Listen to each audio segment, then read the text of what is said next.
Welcome back to the Fourth Estate. Alam ninyo, nag-file po si Attorney Victor Digas ng kanyang pagkakandidatura sa Senado, sa pagkasenador ngayong taon. At marami nga ang masasabi nating natuwa sapagkat at least naman meron naman mga bagong mga pagpipilian ang ating mga kababayan.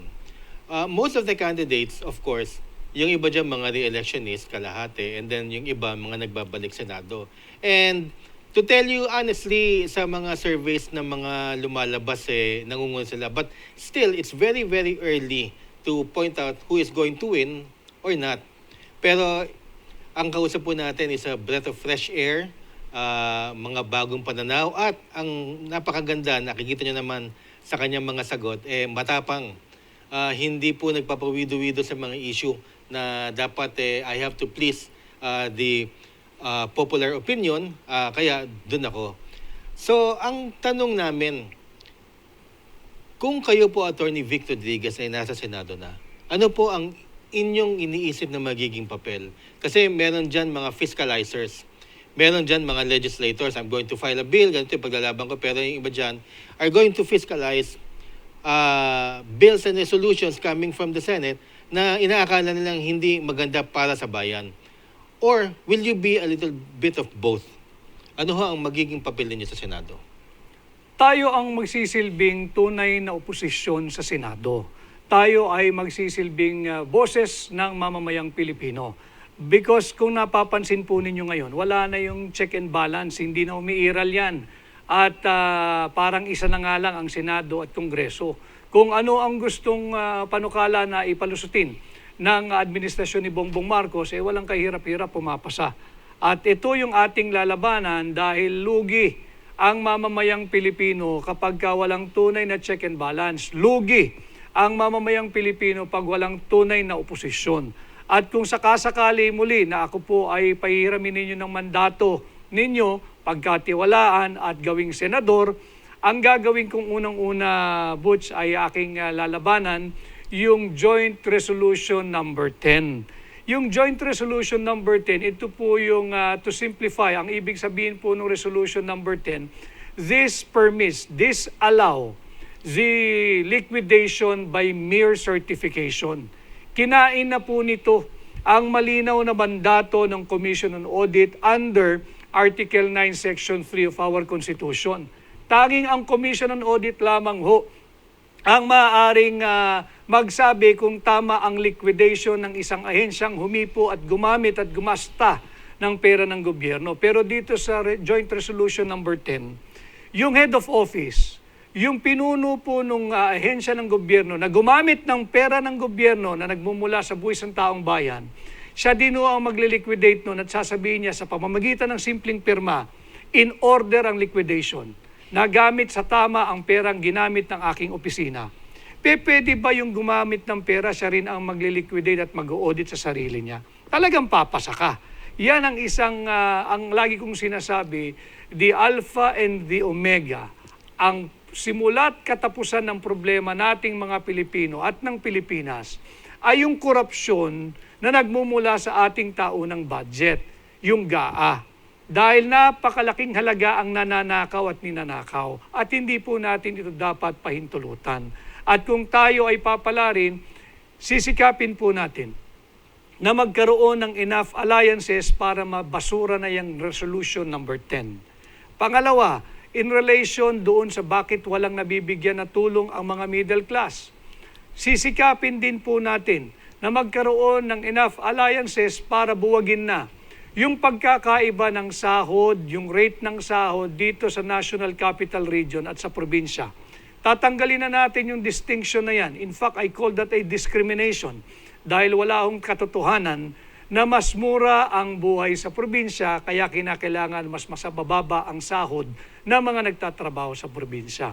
And I think this early, hindi pa nagsisimula ang kampanya, but kabahagi ng kanilang advokasya, aking nakausap na rin, itong kamanggagawa. Sinusulong din nila ang pagbabasura sa provincial wage rate.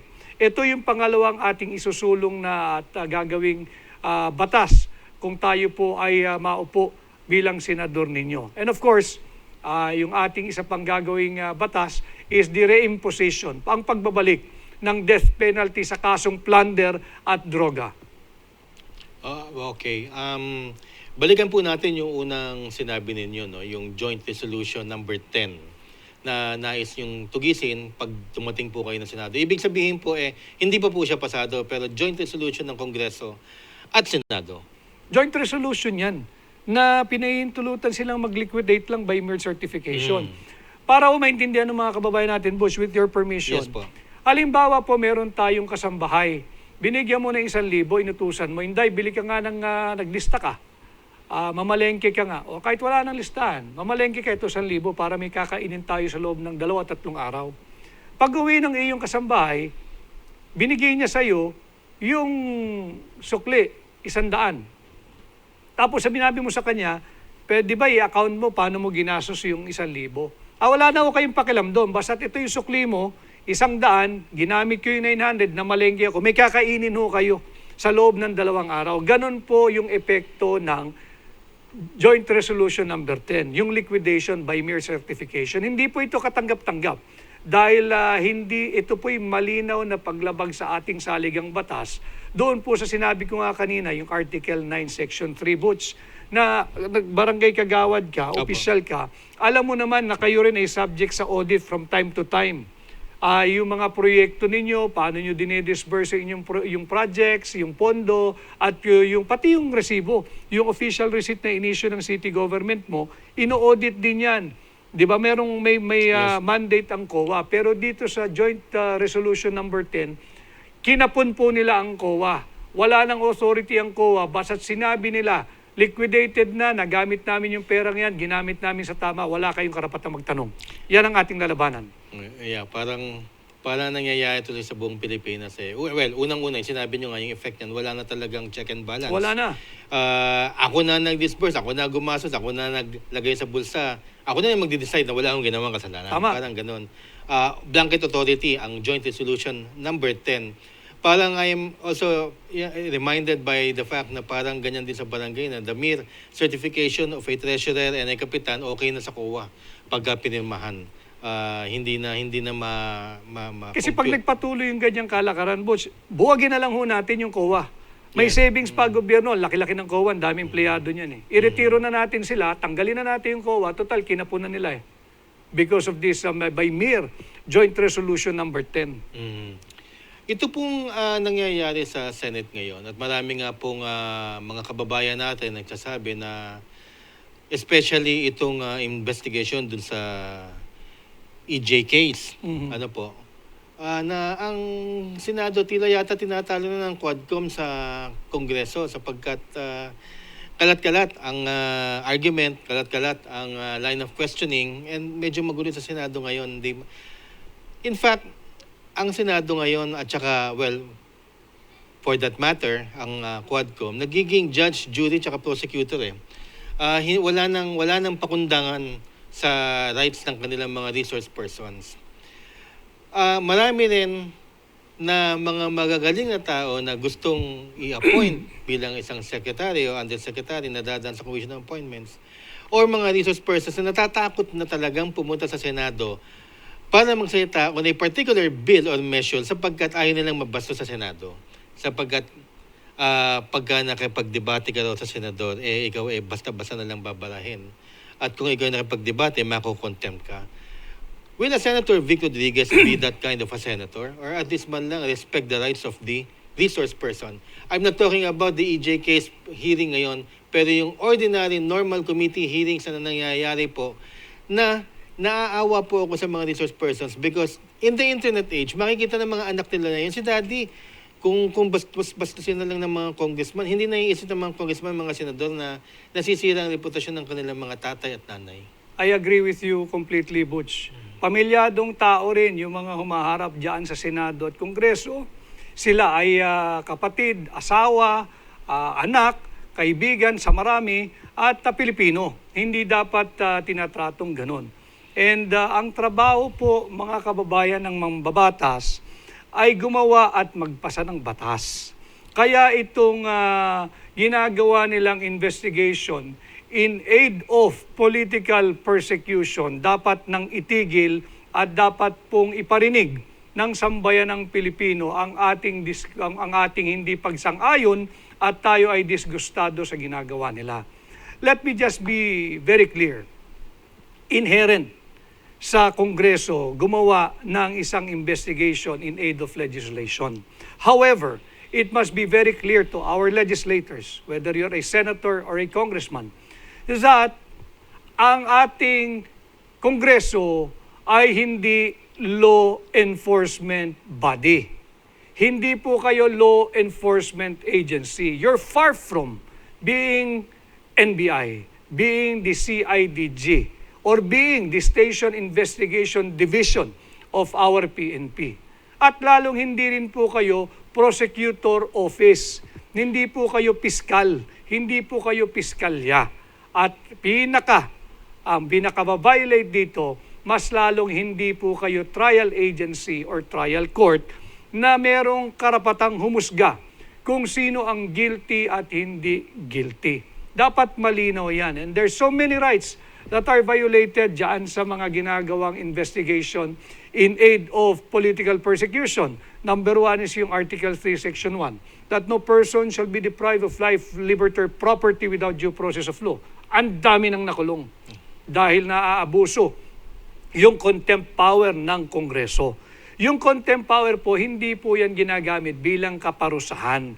Yan po is a coercive power of the Congress na obligahin ang sino mang kinakailangan at may importanteng sasabihin o may importanteng gagawin doon sa investigation in aid of legislation, not of political persecution, to compel his or her appearance before the committee who is conducting investigation in aid of legislation. Subalit ang dami nang nakulong. Ang masakit pa dyan, kinontempt ka lang, mas mabuti pa yung may kasong kriminal, Butch, pwede ka makapagpiyansa at lalabas kang obligado. Hindi ka pwedeng hindi palabasin pagka nakapagpiyansa ka na. Provided, of course, you have met the conditions for allowing the granting of the bail. Dito sa contempt power ng Kongreso, lalabas ka lang, depende sa gising nung mga nag-cite sa'yo in contempt kung okay sila o hindi.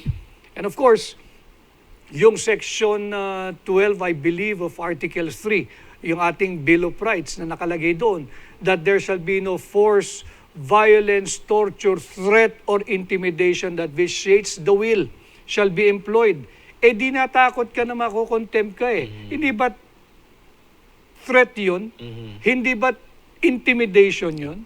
And of course, yung pinaka-importante rin, yung Section 17 of Article 3, yung right against self-incrimination. Dapat yun kinikilala. Kung ikaw ay inimbita bilang resource person ka lang. Pero kung nakikita mo na yung direksyon ng investigation, tila nagiging suspect ka na, you have all the right to invoke your right against self-incrimination. Bakit? Nagiging from being a resource person, tila nauuwi na into a custodial investigation, yung ginagawang pandinig. At pag custodial investigation na yan, iba na yung set of rights mo. Mas mahigpit na yan dahil nga pwede ka nang gawing suspect, pwede ka nang kasuhan after ng ginagawang hearing. Therefore, he or she or anybody na pinatatawag dyan, may karapatang i-invoke yung kanyang right against self-incrimination. Ito yung mga dapat na binabantayan ng mga mambabatas dahil these are all fundamental rights that are enshrined in our Constitution. Garansya ng Constitution yan, hindi dapat ipagkait kanino man. Maraming salamat. You are a constitutional guardian sa legislative process natin. And if ever na kayo po'y pagbigyan ng taong bayan, I think bringing back respect and decency to the Senate is victory enough para sa amin po mga nanonood. Para sa amin po mga ordinaryong Pilipino. Attorney Vic Rodriguez, bago po natin humingi ng last message po sa inyo para po sa ating mga kababayan at mga nanonood, pwede ho ba akong magbili ng konti at magsabi ng aking advocacy? Ang advocacy kasi, ang laban ngayon ay sa barangay. Okay. Even when you are running as senator, president, barangay ang labanan dyan eh. And we here dito sa aming pong munting show, we are pushing for the Magna Carta for Barangays Act, meaning all barangay employees would be regularized as regular government employees with income and regular benefits. Na kung ano yung binibigay mo sa ordinary government employees, yun din ang ibibigay mo sa barangay. Ibig sabihin, gobyerno na siya. They are now considered as government workers with enough benefits na mamamatch ang ating mga workers sa gobyerno. Pwede ba namin ihabilin sa inyo na sana ipaglaban nyo rin po pag kayo po ay nasa Senado na yung Magna Carta for Barangays Act? Wala ako nakikitang conflict dyan at pagtutol dyan sa Magna Carta ng mga barangay employees. Sapagkat ako ho ay nagsimula ang aking public service sa barangay. Ako ay nag-barangay kagawad at naging barangay captain sa Quezon City. Naintindihan ko yung hirap ng mga barangay officials. In fact, segue lang, Butch. During my time, this was early 1990s, walang mga naglalakihang amount kaming budget. Wala yung, ngayon naririnig ko may 100 million ang isang barangay. Kami noon pinagkakasya namin yung tao ng budget na 4 million o to 5 million. At least yung barangay ko, that's along Tomas Morato, Timog, and portion of EDSA. So Sacred medyo, Heart. oo, mataas-taas na ang RPT niyan at saka yung IRA share niyan. Pero yung aming tao ng budget na 4-5 million, nauubos na yan sa MOE pa lang eh. Ubos na yan, wala ka nang natitira pang proyekto. But I fully support yung panukala na magtulak ng Magna Carta ng mga barangay employees. Employees, hindi officials ha. Yes. Yung mga barangay tanod, possibly the barangay health workers, BNS, the BHS. barangay nutrition scholars, yung mga nasa front line. Subalit lagyan lang siguro natin ng malinaw na criterion. Halimbawa, naisip ko lang ngayon, hindi ko pa nakikita yung kung may draft na yung pinopropose mo, Yes, yung binibilin mo eh. Siguro para hindi naman mabigatan din yung national government or yung city government kasi may share pareho yan eh through IRA and through RPT. At yung sa Mandanas ruling, pati yung collection ng sa customs, meron na ring share ang mga LGUs eh. Siguro lagyan natin ng malinaw na criteria. Halimbawa, 5 taon patuloy, uninterrupted and continuous service sa barangay would qualify someone to become a regular barangay employee. Yung mga yun, lagyan natin ng safeguard para naman hindi mabulunan yung city government or municipal government, pati yung national government when it comes to funding. Maraming salamat, Attorney Vic Rodriguez. Any last messages sa ating po mga televiewers? And again, we would like to thank you for this honor and pleasure of having you as our very, very first guest sa Candidates Forum ng GNN's The Fourth Estate. Attorney, you have the floor. Una-una, thank you, Butch, for inviting me. Yung mga kagaya kong kandidato na hindi naman sikat at hindi naman talaga traditional Yes. politician ang pamilya at nagbabakasakali bilang independent, malaking bagay na ako ay nabibigyan ng pagkakataon sa programang kagaya ng sayo dito sa The Fourth Estate. At sa atin po mga kababayan, ako po muli ay si Attorney Vic Rodriguez, formal at opisyal ng aplikante ninyo bilang Senador ng Republika ng Pilipinas. Kagaya po ng aking naging pahayag nung ako po ay nag-file ang aking candidacy, tumugon po ako sa hamon na pamunuan ang tunay na oposisyon at ilunsad ang ating war on corruption at sana sa tulong ninyo, magsama-sama po tayo, isulong natin, tama na itong talamak na nakawan at higit pang talamak na nakawan na nagaganap araw-araw sa ating gobyerno.